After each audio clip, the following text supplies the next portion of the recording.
चैत 23 गतेदेखि चाहिँ पेट्रोलियम पदार्थको मूल्य वृद्धि भएको कारणले सरकारले चाहिँ बिहान 9 बजीदेखि चाहिँ सरकारी कार्यालयहरू चाहिँ 9 बजीदेखि 5 बजीसम्म चाहिँ कार्यालय सञ्चालन गर्ने र शनिबार र आइतबार चाहिँ बिदा दिने निर्णय गरेको छ। त्यसअनुरूप आज चाहिँ हामी 9 बजी नै कार्यालयमा आइसकेर आफ्नो काम सुरु गरिसकेका छौँ। हेरौँ है त हाम्रा कर्मचारी साथीहरूले चाहिँ के भन्नुहुन्छ, 9 बजी आउँदा कस्तो अनुभव भयो, म सानो एउटा भिडियो मार्फत सेयर गर्न चाहन्छु। सुनौँ है त। 9 बजी ड्युटी आउँदा अझै भाइलाई कस्तो लाग्यो 9 बजी? राम्रो लाग्यो? किन? 10 बजी आउँदा र 9 बजीमा के फरक? अब छिटो आउँदाखेरि अब यसहरू पनि छिटो उठ्न थाल्छ। कामहरू बेलामा गर्न सक्यो भने बेलुका यसो हाल्न नि आराम हुन्छ। अनि 2 दिन छुट्टी पनि पाइयो। 2 दिन छुट्टी पनि पाइयो। तपाईँ खुसी नै हुनुहुन्छ? एकदम खुसी। ल अनि आजदेखि 9 बजी अफिस आइसक्नु भएको? आइसकेको नि हो। कस्तो लागिरहेछ सुरु दिन? अलिक धावा भयो। धावा भयो। घरमा सबै काम भ्याएर आउनु पर्यो र पनि हामी समयमै आइपुग्यौँ। ल त्यहाँदा कस्तो लाग्यो? मलाई त एक्साइटमेन्ट त भयो कि धावा चाहिँ धावै पर्यो होइन। धावै पर्यो, घरको काम पनि सक्नु पर्यो, अफिस पनि भ्याउनु पर्यो। अनि एउटा चाहिँ बाटोभरि को जाँदैछन् भनेर एकदम रमाइलो लाग्यो। यो नियममा तपाईँ एकदम खुसी हुनुहुन्छ? खुसी नै छु। 2 दिन बस्न पनि पाइन्छ। 2 दिन छुट्टी पनि छ। ल धन्यवाद। आजदेखि 9 बजी होइन अफिस? हजुर। कस्तो लाग्दैछ? एकदम खुसी। खुसी? टाइममै आइपुग्यो? ए घरमा केही गाह्रो त भएन नि?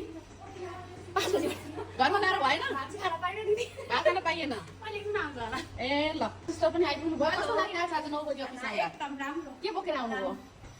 खाना लियो आउनुभयो? खाना भ्याउनु भएन? भनेपछि अब यतै खाने। अलिकति समस्या भयो क्या तपाईँलाई चाहिँ 9 बजी? भएको छैन, आउन लाग्यो कति उसमा थियो अरू त एकदम राम्रो छ। एकदम खुसी हुनुहुन्छ? ए ल आजदेखि 9 बजी अफिस लागेछ नि त, तपाईँलाई कस्तो लाग्यो? मलाई त ठिकै लाग्यो। ठिकै लाग्यो? पहिलाकै ठिक थियो, अहिले 9 बजी लाग्ने ठिक? 10 बजी लाग्ने ठिक कि 9 बजी? पहिलेकै ठिक? किन ठिक? काम भ्याइन्थ्यो सबै हो? भ्याइन्थ्यो। अहिले 9 बजी? 9 बजी ठिक कि 10 बजी ठिक तपाईँको विचारमा? 9 बजी ठिक। किन ठिक 9 बजी?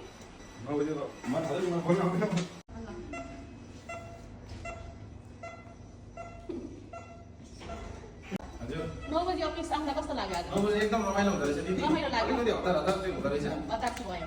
अलिकति हतार चाहिँ हुँदो रहेछ। काम चाहिँ छिटो सुरु गर्न पाइयो? अलिक फुर्ती लाग्यो मलाई चाहिँ। अलिक फुर्ती भयो जस्तो लाग्यो। एकदम।